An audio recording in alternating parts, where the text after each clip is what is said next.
Welcome back, everybody, to a brand new build on Spell Slam. Today we are playing a deck that's been doing pretty well online these days, mostly piloted by a player called Jer James, or Gher James, or Hair James, not sure how you pronounce his name.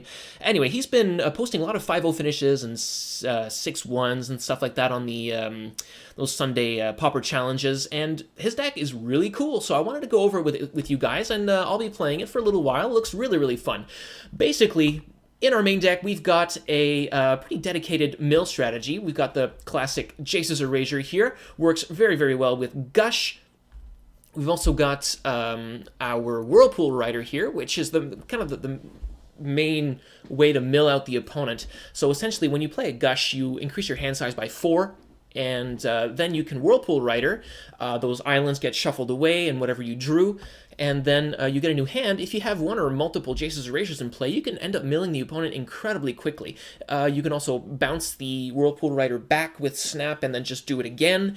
You can easily mill the opponent. Like if you have 8 cards in hand with 2 Jace's Erasures out and a Snap, you can Whirlpool Rider for like 14 cards, which is really, really, really good. Otherwise, we've got just a basic control strategy. We've got our Brainstorms, Ponders, Preordains. The Brainstorms also work very, very well with Jace's Erasure, obviously. So, and these cantrips help us set up our Delver of Secrets, which, you know, it's a good magic card. I've heard good things about it. And we've also got a single Spire Golem as our creatures for attacking, basically.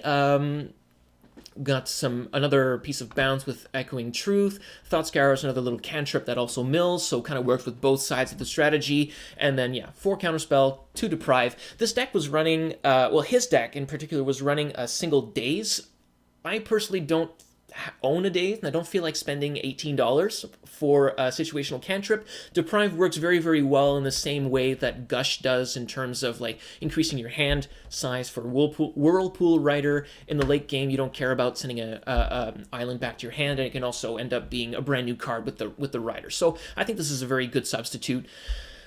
Otherwise, that's pretty much it. That's a very, very straightforward list here. If we go off to the sideboard, we've got a really interesting transformational sideboard. Usually transformational sideboards I find are kind of cute and not all that effective because they don't really fight a specific the specific strategies that you would want a sideboard for. They take up a lot of space generally, and they don't really I mean, you can board into a brand new deck, yes, but they don't help you fight specific strategies.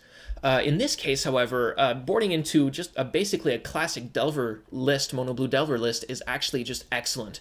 So we've got the 4 Faerie Miscreants here that let us draw extra cards, and they count as fairies for our Spellstutter Sprite, which helps countering additional stuff. And then our Ninja the D-Powers can bring back Spellstutter Sprites for more countering, as well as just drawing extra cards every turn. And if we get to tempo them, we get to draw multiple cards and just take over the game. I've been just beaten by this Ninja so many times now that it is just one of the most powerful cards in Pauper, easily.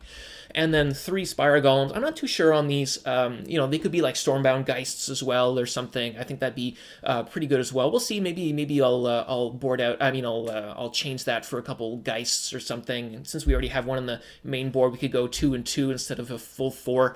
But otherwise, it's a very good card. Comes in for cheap. If you have 4 islands in play, you can pay 2 and have a 2/4 flying, which is just a really, really good rate.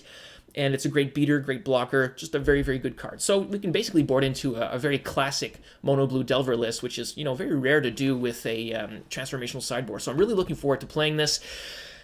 Hopefully I won't feel like such trash for playing basically a Delver deck after sideboarding, but I'm looking forward to playing some, actually dedicated mill.